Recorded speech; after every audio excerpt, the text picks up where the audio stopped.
Well, howdy, howdy, howdy. Dearly senior citizen here. Greetings, boys, girls, and all of our non-binary friends, and welcome to this. It is loud because I am recording inside of my bathroom. And the bright light there is accompanied with an exhaust fan. So, it's loud, but you can at least hear me. I went and checked it on that. Yay! So I went to the hospital for my appointment to talk about what was going on. The physician's assistant and her scribe for taking notes were there and asking questions and looking at my MRI results and such. And she was confused, and understandably so. I mean, I can understand. Because if you look on the MRI, this side is so much worse than this side. But this side is the side that is really hurting right now. So she was confused and not quite sure that what's going on is what's going on, though that feels exactly the same, just different in intensity and not difference in type. Because I was bedridden for a month and a half when this first happened on this side, which is how I found out that I've got spinal stenosis and compression, nerve compression. But she looked at that, she talked and asked me questions, and so we're going to make an appointment with a person to do nerve conductivity tests to make sure that everything's working properly in that fashion. And then we're going to go from there. I have only had one surgery in my life. And I was maybe 6 years old, and I had my tonsils out. I have a memory of a memory of a memory of a memory of a memory of vomiting blood into a kidney basin and calling my mother and saying, "Please come get me," because I hurt. Like I said, memory of a memory of a memory. I don't remember it as even happening to me, but there you go. So I haven't had any surgeries. I'm not in any hurry to jump onto any table and please say, start hacking away. So if I can avoid surgery as best I can, I will do that.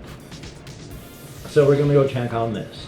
Now leaving, I got no relief or such for any other of the symptoms, but I don't know what she could have done. I mean, you would have had to prescribe me opiates. And I don't want opiates. I've been on methadone before. I don't want to be on opiates again. So, realistically, what could have been done? Nothing. So, I left there with the only thing being, these people are going to call you to make an appointment so that you can go and get the nerve conductivity done. I had nerve conductivity done on this arm when I first severed my radial nerve back here. So it's not hard, I just have to get to Olympia so I can get it done. Past that, I mean, we talked about stuff, but now admit it. I had my blood pressure taken with a wrist cuff, which, talking to one of the nurses that's from my primary care physician there, that is very inaccurate, which is true. Compared to a direct listening to your artery here, that is less accurate. And it's supposed to be at the level of your heart, and mine was lower because that hurts and I can't do it for long. And it was at a stressed position and below my heart, and I'm in pain, and my blood pressure goes up when I go to the doctors. When I had talked to my primary care physician nurse before, she was telling me about the various things that, when you're taking your blood pressure in these sort of ways, they're not really accurate at the moment. What you're trying to do with even an inaccurate thing like the wrist thing is you're following trends. You're watching what your blood pressure is doing. Not so much going, what is it right at this moment? But you're following trends in your life to see what's going on. You want to take care of it if it's high, of course. But with everything that I've said, with the more inaccurate machine, a tensed arm, below my heart, in pain, at the doctor, is 163/91. That's not good. Especially since, and I've talked about this with various people in the healthcare profession, and I'm concerned about it, up until I was prescribed with ADHD, about 3 years ago? My blood pressure was 113/60. Then I took Ritalin, and my blood pressure went so high, I should have had a stroke. And then I have had struggles with it ever since. Now, I have put on weight through stress eating, but I am at a far, far lesser weight than I have been through most of my life.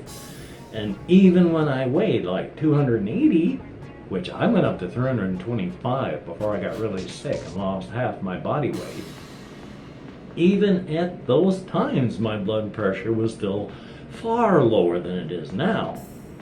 So something happened and it needs to be taken care of through meds or whatever. I mean, I still exercise. So I don't know what I could do if they say, oh, you need to exercise and lose weight. It's like, lose weight, yeah, but I exercise. So, yay. So my blood pressure concerns me. My feet are wet because my shoes have holes in them all over the place. I need new shoes desperately. The only thing I can think of for playing games is I need to get one of the cheapest keyboards that I can plug into my laptop so I can put the keyboard in my lap so I don't have to lift and extend this arm. It'd be nice so I didn't have to lift and extend this arm, but when I'm using my mouse, it's barely up and over on the edge of the table. So it's not like I'm going far, but even that, a lower thing around my lap would be much, much better. Thing is, I don't even have enough money to buy food to the rest of the end of the month. So I can't afford to buy a keyboard, and I'm worried about eating. I had to go to Walmart and get food. I got 90 bucks, and it's till next Friday, over a week and some, until I get my disability. So I can't get a keyboard. I can't even really, like I say, I'm not even sure I'm gonna have enough food to last until next Friday. Not this upcoming, the one after. So, yay. Still though, life is life. I am alive and that is good. I live in, they may be cheap, but they work, they're good. They are effective, these places. I have a roof over my head, I have a bed to sleep in, I have electricity, running warm water, internet that's awful, but it's better than no internet at all. And I've been in contact with Comcast and they do not offer service out here. So right now it's use what they have or don't use. Yay. So I'm going to take it easy beyond taking my walker to Walmart and buying the food and then using my walker to bring it back because I don't want to mess up this side. Oh my God. Not when this side isn't up and running yet. Past that, I'm going to just do the best I can to survive. I did try playing some 8-bit dungeon again the other day. I had a different rule where I'm testing easy, easier, and easiest, where easy is you add a d6 and then add it to your rolls. So instead of 1d6, you roll 2d6. Easier, you roll an extra 2d6. Easiest, you roll 4d6 and add them together rather than one. Now the reason I'm going up that far is because while you can turn over the first card and have the easiest, greatest magical item that will make your life just a breeze, you could also turn over something that you literally can't hurt. First turn. I even tried it rolling 2 dice. They rolled the normal 1 dice. I killed it and it still almost halved my hit points. It's a brutal, brutal game. Now, the thing is, of course, when you die, you don't really die. You're knocked unconscious, you're back to the city. You subtract your level from your max HP. Now, if you're level 0, you can get knocked out, taken out of the game 100 times, and you're not going to get a single bit of negative things. So you could keep throwing yourself back in there until you pick up enough experience to get a level. And then when you die, your max hit points goes down by 1. And if you manage to make it to the next level, you lose 2 max hit points.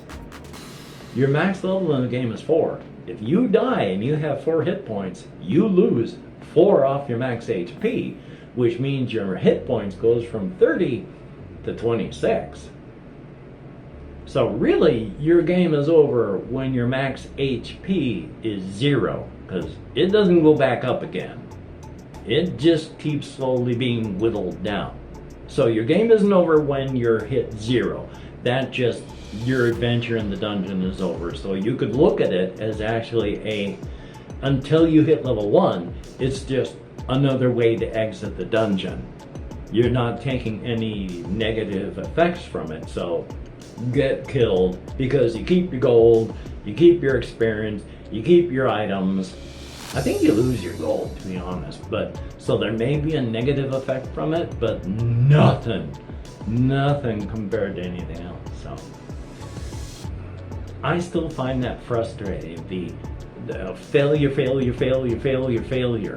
That's too much like the old Bard's Tale, because it used to be in the old games, like Bard's Tale in the 1980s, when I was first playing computer role-playing games, you would make up 6 characters. You would leave the Adventurers Guild. You would get into your first combat. You would hope one of those characters would survive. And then you would head back, and with your one character that lived, you would build up 5 others. So that 25, 30 characters would die, and you would finally get one character up to level 2. So yeah, 8-Bit Dungeon, the card game, is like that. But I'm more of a one-deck dungeon type mindset these days, which is why I'm trying to kind of one-deck dungeon the combat system for 8-Bit Dungeon. So we shall see. I don't want to have it like Zombicide or Elder Sign, where I just put it away. Don't throw it away, but just put it away because I'm not going to play it because it's not fun, because it's too frustrating. Zombicide and Elder Sign are put away for other reasons. Zombicide, too big. I mean, it would take up the floor at least for any sizable map of 1 or 2 squares, because they're big squares. And then Elder Sign's a horror game based on the Call of Cthulhu stuff. That is just way too complicated. I mean, you open up the box, it's thick, and there's no wasted space in there. So thumbs up. Anyway though, for each and every one of my Patreon patrons, when I can, you will be up here on this screen again, I promise you that. But when you look in the mirror, you are looking at someone who is beautiful and awesome. Thank you so much. For everybody that leaves me comments, even though I can't really answer them all that well, I'm doing my best. Thumbs up, thank you. It is appreciated. Definitely a good thing. So, I'm just gonna take it easy, because oy vey. If I could, I'd buy that keyboard, but hey, if anyone would like to give me a hand, I do have a PayPal. It's down in the video description, so thumbs up for that. Anyway though, until we meet again, you take care. Have a great day today. I will see you on the flip side, and that is indeed a very good thing. I'm still thinking on my creative settings with the inside, outside, razor's edge, and the whole cryptid stuff. That hasn't fallen to the wayside. I just gotta whole bunch of stuff going on. So you take care, and I'll talk to y'all later.